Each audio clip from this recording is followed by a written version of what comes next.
പത്മകുമാറിൻ്റെ ഉയിർ എന്ന പടത്തിൻ്റെ ട്രെയിലർ വന്നിട്ടുണ്ട്. റോഷൻ മാത്യു ആണ് നായകൻ. പത്മകുമാറാകുമ്പോൾ നമുക്ക് പ്രതീക്ഷിക്കാം. എന്ന് വെച്ചാൽ ജോസഫൊക്കെ ചെയ്ത കിളിപോയ പടങ്ങളൊക്കെ ചെയ്ത ഡയറക്ടറാണല്ലോ പത്മകുമാർ. വർഗം അങ്ങനെയുള്ള പടമൊക്കെ. പക്ഷേ പത്മകുമാറിനെ അങ്ങനെ വിശ്വസിക്കാൻ പറ്റത്തില്ല. ഒത്താൽ ഒത്തു എന്നുള്ള ഒരു ഡയറക്ടറാണ്. മാമാമുഖമൊക്കെ പുള്ളിയുടെ കയ്യിൽ നിന്ന് പോയ പടങ്ങളാണ്. എന്നാലും പക്ഷേ പത്മകുമാറിൻ്റെ പ്രതീക്ഷയ്ക്ക് എന്ന് വെച്ചാൽ നല്ലൊരു ഡയറക്ടറാണ്. നല്ലൊരു തിരക്കഥയൊക്കെ കിട്ടിയാൽ പത്മകുമാർ കിടിലൻ ആയിട്ട് ചെയ്യും.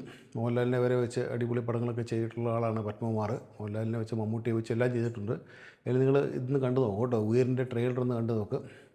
ഒരു കൊലപാതകത്തെ ഒരു സ്ത്രീയുടെ ഒരു മൃതദേഹം കിണറ്റിനകത്ത് നിന്ന് കിട്ടുന്നു. തുടർന്ന് നടക്കുന്ന അന്വേഷണങ്ങളായിട്ടാണ് ഇത് കാണിക്കുന്നത്. കേരളം, അത് കഴിഞ്ഞ് കന്നഡ, പിന്നെ നോർത്ത് ഇന്ത്യയിലേക്കൊക്കെ അന്വേഷണം വ്യാപിക്കുന്നതായിട്ടാണ് സിനിമയിൽ കാണിക്കുന്നത്. റോഷനെ കൂടാതെ ബൈജു സന്തോഷ്, വിനീത് തട്ടിൽ, പിന്നെ കന്നഡ സൂപ്പർ താരം കിച്ചു സുദീപ് ഈ പടത്തിലുണ്ടെന്നൊരു ചെറിയൊരു റൂമർ വന്നിട്ടുണ്ട്. ഏതായാലും ഒരു നല്ലൊരു ഇൻവെസ്റ്റിഗേഷൻ ത്രില്ലർ എടുക്കാൻ പത്മകുമാർ നല്ല കഴിവുണ്ട്. ജോസഫൊക്കെ സിനിമകളിലൂടെ നമ്മൾ പുള്ളി തെളിയിച്ചാണല്ലോ അങ്ങനെ ഒരു ഇൻവെസ്റ്റിഗേഷൻ ഒരു ഇതെടുക്കാനായിട്ട്.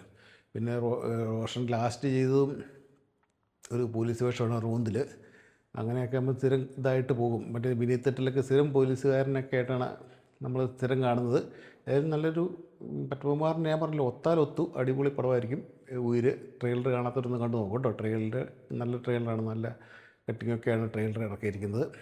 കാണാത്തവരൊന്ന് കാണുക ഉയിർ. ഓക്കെ.